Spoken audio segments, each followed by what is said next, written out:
টাকা ৰাস্তাৰ কাম ধাৰ্য হওয়া ক'ত গ'ল হেমন্ত বিশ্ব শৰ্মা জবাব লাগে জবাব দিয়ক এই ৰাস্তাৰ কাম বন্ধ হৈছে কিয় বিজেপি চৰকাৰ জবাব লাগে জবাব দিয়ক আমাক ৰাস্তা লাগিবই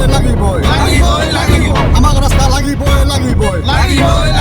4,70,000 টকা কোনে হস্তক্ষেপ কৰিছে হেমন্ত বিশ্ব শৰ্মা জবাব লাগে জবাব দিয়ক অতি শীঘ্ৰে এই ৰাস্তাৰ কাম আৰম্ভ কৰক ৰাইজৰ ক্ষেত্ৰত এই ৰাস্তা অতি শীঘ্ৰে সোনকালে আৰম্ভ কৰক আমি গম পোৱা মতে 2021 চনৰ জানুৱাৰী না ফেব্ৰুৱাৰী মাহত এই ৰাস্তাৰ কাম আৰম্ভণি হৈছিলে 4,70,000 টকা ধাৰ্য হৈছিলে কিন্তু তেতিয়াৰ পৰা আমি লক্ষ্য কৰিছোঁ আজি 2024 সনলৈকে এই ৰাস্তাৰ কাম হোৱা নাই আমি লক্ষ্য কৰিছোঁ যে আজি পিছফালে দেখাই পাইছে 400-500 ঘৰ মানুহে বাৰিষা দিনত আমি দেখা পাইছোঁ পানীৰে খোজকাঢ়ি আহি কাম কাজ কৰি জীৱন নিৰ্বাহ কৰি আছে এই ৰাস্তাটো আমাৰ এই ৰাইজৰ ইমান গুৰুত্বপূৰ্ণ হৈছে কিন্তু কোনো ধৰণৰ বিষয়াসকলে গুৰুত্ব লোৱা নাই আৰু এই ক্ষেত্ৰত মই 2024 চনৰ জানুৱাৰী মাহত মই SDO অফিচত এখন স্মাৰক পত্ৰ দিয়া হৈছিলে বা BDO অফিচত মই BDO ছাৰৰ লগতো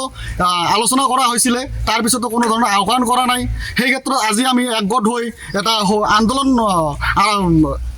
আন্দোলন কৰিবলগীয়া হৈছে যে এই ৰাস্তাটো অতি সোনকালে আৰম্ভ কৰিব লাগে বনাব লাগে আৰু হেমন্ত বিশ্ব শৰ্মা ডাঙৰীয়ালৈ মই অনুৰোধ জনাইছোঁ অতি শীঘ্ৰে এই ৰাস্তাৰ কামটো আৰম্ভ কৰিব লাগে আৰু এই 4,70,000 টকা কোন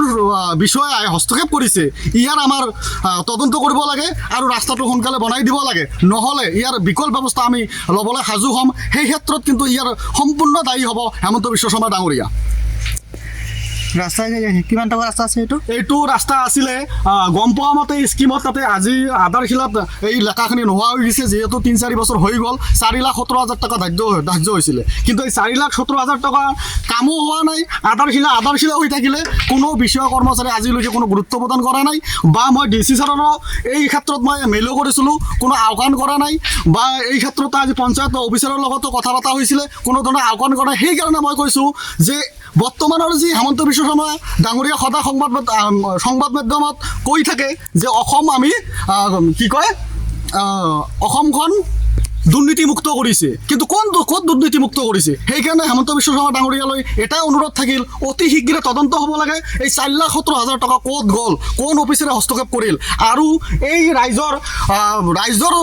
সুৰক্ষাৰ হকে কিয় ৰাস্তা সম্পূৰ্ণ কৰা হোৱা নাই সেইকাৰণে অনুৰোধ জনাইছোঁ অতি শীঘ্ৰে এই ৰাস্তাৰ কাম আৰম্ভণি কৰিব লাগে 4,70,000 টকা ৰাইজৰ টকাটো তদন্ত কৰিব লাগে আৰু যি অফিচাৰে এই 4,70,000 টকা হস্তক্ষেপ কৰিছে তাক উচিত শাস্তি দিব লাগে অন্যথা আমি ৰাইজে একগোট হৈ আজি সৰুকৈহে আন্দোলন কৰিছোঁ ইয়াৰ পিছত হয়তো ইয়াৰ পৰা আমি ৰাজধানীলৈ যাত্ৰা কৰিম আৰু সেই সময়ত ইয়াৰ সমূহীয়াভাৱে উত্তৰ দিবলৈ হেমন্ত বিশ্ব শৰ্মা ডাঙৰীয়াই সাজু থাকক অন্যথা আমি বিকল্প ব্যৱস্থা ল'বলৈ বাধ্য হ'ম ৰাস্তাটো আমাৰ কাৰণে বহুত প্ৰয়োজন কিয়নো বানপানীৰ দিনত আমি বহুত খোজকাঢ়ি অহাত বহুত প্ৰব্লেম হয় কিন্তু আমি অকল ল'ৰা হ'লে নহয় আমাৰ ঘৰুৱা মানুহ যেনেকৈ আমাৰ মাইকী মানুহবিলাক আমাৰ আইতাসকলে অহাত বহুত প্ৰব্লেম হয় সেইকাৰণে মহোদয় আপোনাক মই সহজে অনুৰোধ কৰিছোঁ যাতে এইটো ৰাস্তাৰ কাম আপুনি সোনকালে কৰি দিয়ে এইটো কৈ মই